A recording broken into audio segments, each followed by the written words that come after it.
자, 첫 번째 사건, 퇴근 후에 집에 돌아온 여성에게 생겼던 일이죠. 네, 지난 8월 27일 저녁 8시에 있었던 일인데요. 여성이 자신의 집으로 퇴근하면 문 열고 딱 들어갔는데 사실은 가장 편안한 곳이잖아요. 예. 편안하게 들었는데 뭔가 섬찟한 느낌은 들었지만 별 문제 없이 이제 자신의 자리에 가서 뭐 지인하고 지금 통화를 하고 있는 상황입니다. 왜냐하면 우리 집에 뭐 누가 들어오거나 할 부분 당연히 예상하지 않기 때문에 예. 섬찟한 마음이 들어가지고 전화를 하고 있는데 갑자기 어떤 사람이 소리 지르지 마라 라면서 귓가에서 얘기를 하고요. 그래서 보니까 처음 본 사람이 아니에요. 예전 예. 직장에서 동료로 잠시 근무했던 사람이고 너 혼자인 거 안다라고 하면서 안방으로 끌고 가서 뭔가 너 좋아한다 뭐 이런 얘기를 하는데 또 다행스러웠던 게 통화 중이었을 때 이런 일이 생기고 통화가 끊어지니까 그 놀랐던 사람이 갑자기 지인이 집에 들어왔고요. 그러다 보니까 이 피고인 40대 남성 한급히 도망갔고 나중에 아파트 주변에서 경찰에 붙잡혔던 그런 사건입니다. 예. 자, 그럼 여기서 이번 재판 체크포인트 짚어보죠. 수시로 들락날락. 자, 조사를 해봤더니 충격적인 사실이 드러났죠. 피해자의 집에 들어온 게 저 범행 당일이 첫날이 아니었다. 네, 지금 이 사건 소개해드리는데 바로 가족 여러분이 도대체 어떻게 들어온 거냐 이런 얘기를 하세요. 이 경찰 조사 결과 이 40대 남성은 같은 직장을 다닐 때 그 피해자가 이사 문제로 집 비밀번호를 말하는 거를 기억해뒀다가 범행에 이용을 했습니다. 사건 당일에도 이 남성은 1시간가량 이 집안에 있었는데요. 일단 부엌에서 흉기를 가져와서 베란다에서 테이프를 가지고서 숨어 있었습니다. 또 무엇보다 끔찍한 거는 이 집에 처음 들어온 게 아니었습니다. 이 남성은 지난해부터 피해자 집에 계속 들락거렸는데 피해자는 차 예비키랑 금품이 없어졌다면서 이 사람의 범행으로 보고 또 추가 고소한 상태입니다. 자, 지금 화면에 나가고 있는 저 자입니다. 자, 소장님, 일단 앞서 그 사파를 보셨겠지만 사파만 봐도 무서워요. 얼마나 소름 끼칩니까? 네. 근데 이제 남자분들이 또 소름 끼치시겠지만 아마 여자들이 느끼는 그 공포는 몇 배 더 그럴 거예요. 왜냐하면 이게 저런 일이 나에게 만약 일어나면 어떡하지? 라는 상상이 그대로 되기 때문이에요. 뭐냐면 내 집이에요. 퇴근한 직후예요. 가장 노곤한 몸에서 내 집에 들어가서 그냥 소파에 팍 쓰러진 상태예요. 너무나 안전한데.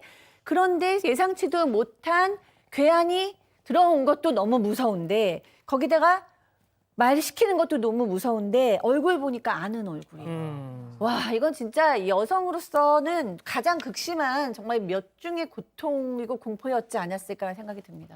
자, 그런데 이자가 정말 황당했던 것이 그때 강윤성 사건으로 온 나라가 들썩이고 있었을 때였는데 전자발찌를 차고 있었어요.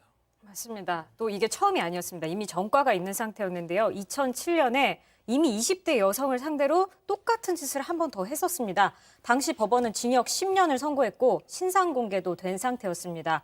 이후 출소해서 전자발찌를 착용하게 됐는데 이번 범행 때 전자발찌를 하고 있었습니다. 자, 승현님, 예. 앞서 그 교제 살인, 그러니까 유사 교제 살인 사건도 그렇고 이자의 범행도 그렇고 뭐 비슷한 사건이 한 번 터져가지고 온 나라가 떠들썩하고 있는 와중에 또 이렇게 비슷한 일들이 벌어져요.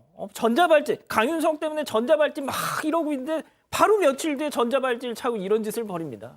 죄책감의 감수성이 제로에 수렴하는 거죠. 뉴스도 안 보나 봐요, 이런 자들은. 사실 이런 부분에 대해서 좀 조심스럽고 제가 이 사람을 만나지 못해서 다른 이야기를 하는 게 좀 조심스럽지만 원래 죄책감의 감수성이 제로로 수렴한다는 건 사실 사이코패스적 정상이 분명히 보이는 부분인 거거든요.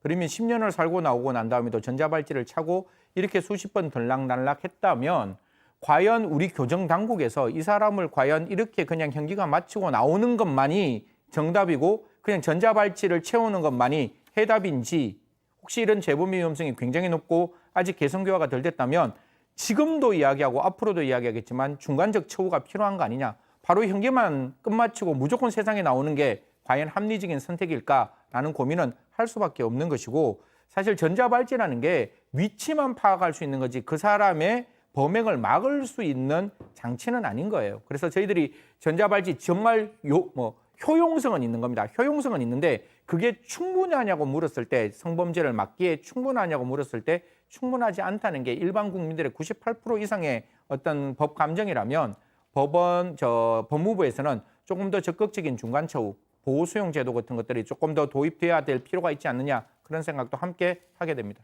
자, 재판에 넘겨졌습니다. 판결 어떻게 나왔습니까? 네, 자 일반 성범죄가 아닙니다. 주거 침입, 성범죄 목적 주거 침입, 강간 미수죄가 되고요. 성폭력처벌특례법이 적용이 됩니다.